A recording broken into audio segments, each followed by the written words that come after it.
राजधानी लखनऊ में वेद आईसीएस द्वारा पंचायती राज निदेशालय के सभागार में सिविल सेवा प्रतिभा सम्मान समारोह का आयोजन किया गया, जिसमें मुख्य अतिथि के रूप में प्रदेश सरकार के उप मुख्यमंत्री ब्रजेश पाठक एवं विशिष्ट अतिथि नीरज बोरा एवं श्री मनीष रावत, माननीय सदस्य विधान सभा उत्तर प्रदेश एवं पवन सिंह चौहान तथा श्री रामचंद्र प्रधान, माननीय सदस्य विधान परिषद उत्तर प्रदेश ने कार्यक्रम का उद्घाटन किया। आई लखनऊ से देखते हैं हमारे संवाददाता संतोष कुमार की एक खास रिपोर्ट।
लखनऊ में वैध आईसीएस कोचिंग में जब से प्रशासनिक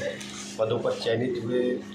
छात्र छात्राओं का सम्मान समारोह आयोजित किया गया है, जिसमें बड़ी संख्या में 17 आईएएस के पद पर चयनित हुए हैं। पीसीएस में 50 से अधिक हैं और बड़ी संख्या में पीसीएसजे में भी चयनित अभ्यर्थियों पर सम्मान समारोह हुआ है। मैं वैध आईसीएस के सभी पदाधिकारियों को, आदरणीय प्रत्युष त्रिपाठी जी को बहुत बहुत बधाइयाँ देता हूँ और बच्चों को जीवन में हर स्तर पर आगे बढ़ने की शुभकामनाएं देता हूँ। ऐतिहासिक कार्यक्रम में आप सम्मिलित हुए, तमाम विभूतियों को सम्मानित किया गया। मैं सबसे पहले अद्वैत आईसीएस का जो उन्होंने वार्षिक उत्सव किया वो 2-3 साल बाद रुका पड़ा था। त्रिपाठी जी हमारे बहुत पुराने मित्र भी हैं और लगातार समाज के लिए काम करते रहते हैं और जिनके पास जैसे बताया कि पैसे का अभाव में भी किसी की पढ़ाई न रुके, इस पर भी काम करते रहते हैं। तो मैं वो साधुवाद देता हूँ। और आज मैं जितने भी बहुत सारे आईएएस, पीसीएस और आईपीएस एंड कुछ बच्चे मैं देख रहा था जिसमें मजिस्ट्रेट भी आए हैं जो जुडिशरी क्षेत्र से आए हुए हैं, सबको एक बताया गया कि कौन क्या कैसे करे। आलोक रंजन भी अच्छे से बात कर रहे थे, त्रिपाठी भी बात कर रहे थे, अभी बात कर रहे थे कि हम लोग सेवक बन के आते हैं तो हमारे दिमाग में कहीं भौकाल ना आ जाए। हो जाता है कि हम लोग आते ही जॉब ही की शुरुआत ही करते हैं भौकाल से, तो इसलिए हमारे दिमाग में कहीं ना कहीं रहता हम ये कर लेंगे तो ऐसा हो जाएगा। लेकिन जो व्यक्ति डाउन टू अर्थ ज़मीन पर रह करके काम करेगा और सरल सहज बहुत काम करेगा, वो अच्छा अधिकारी बनेगा और अपनी नौकरी का, अपनी जॉब का एंजॉय भी करेगा। मुझको लगता है कि इससे बड़ी कोई समाज सेवा नहीं हो सकती कि भगवान ने आपको बड़ी जिम्मेदारी सौंपी है, उस जिम्मेदारी को अपनी जिम्मेदारी समझते हुए अगर समाज के लिए काम करेंगे तो बड़ा अच्छा रहेगा। मैं प्रिंट मीडिया और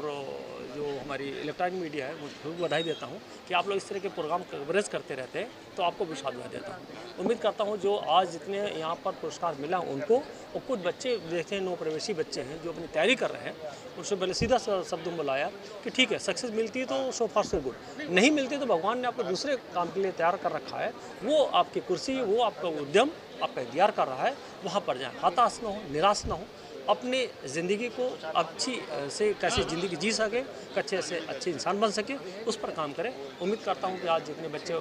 को सम्मानित किया गया और जो आने वाले दिन हैं उसमें बच्चों को सम्मानित किया जाएगा। और कुछ पुराने अधिकारी भी आए हैं जो अलग अलग जगहों पर पोस्टेड हैं, वो भी बड़े मन अच्छे से काम कर रहे हैं, उनको भी सम्मानित किया जा रहा है। कार्यक्रम को लेकर क्या कहना चाहेंगे? आज का कार्यक्रम हमारे संस्थान में ये प्रतिवर्ष होने वाला आयोजन है, जो कि कोविड महामारी के कारण पिछले 3 वर्षों से स्थगित रहा। और इसलिए इस बार का कार्यक्रम थोड़ा बड़े स्तर पर हुआ,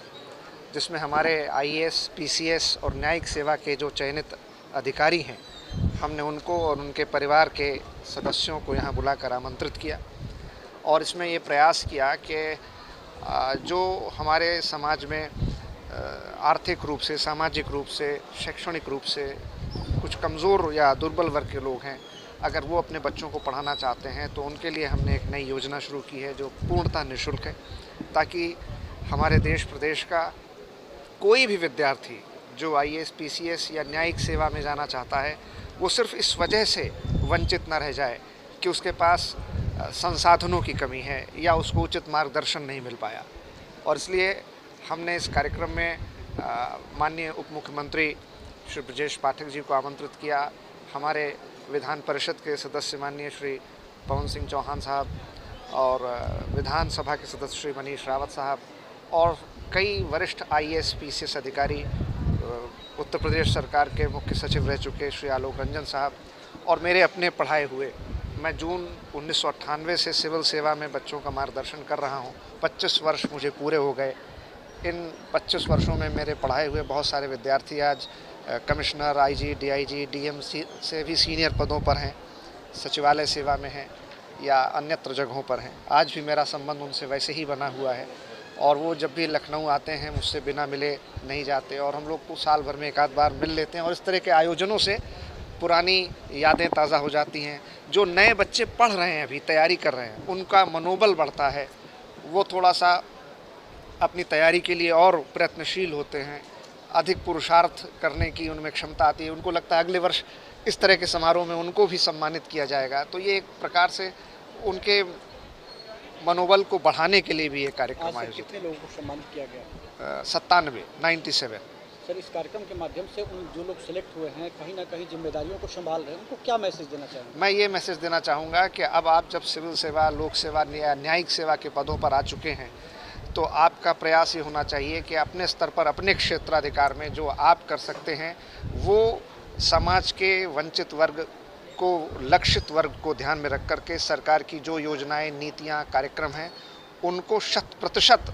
लागू करें। उसमें ईमानदारी के साथ अगर आप काम करेंगे तो बहुत सारे लोगों का जीवन आप बदल सकते हैं और उनके जीवन को बदलने में अगर आपका लेश मात्र भी योगदान है तो आपने समाज के सामाजिक, आर्थिक उत्थान और कल्याण के लिए बहुत बड़ा काम किया है। सरकार अकेले केवल योजनाओं और नीतियों के बल पर काम नहीं करती जब तक उनका धरातल पर, यथार्थ के धरातल पर क्रियान्वयन उचित ढंग से ना हो, और क्रियान्वयन करने के लिए यही सरकार की भुजाएं हैं, यही सरकार के अंग हैं जो ज़मीन के स्तर पर सरकार की योजनाओं और नीतियों को लागू करते हैं। बहुत बहुत शुभकामनाएं। धन्यवाद।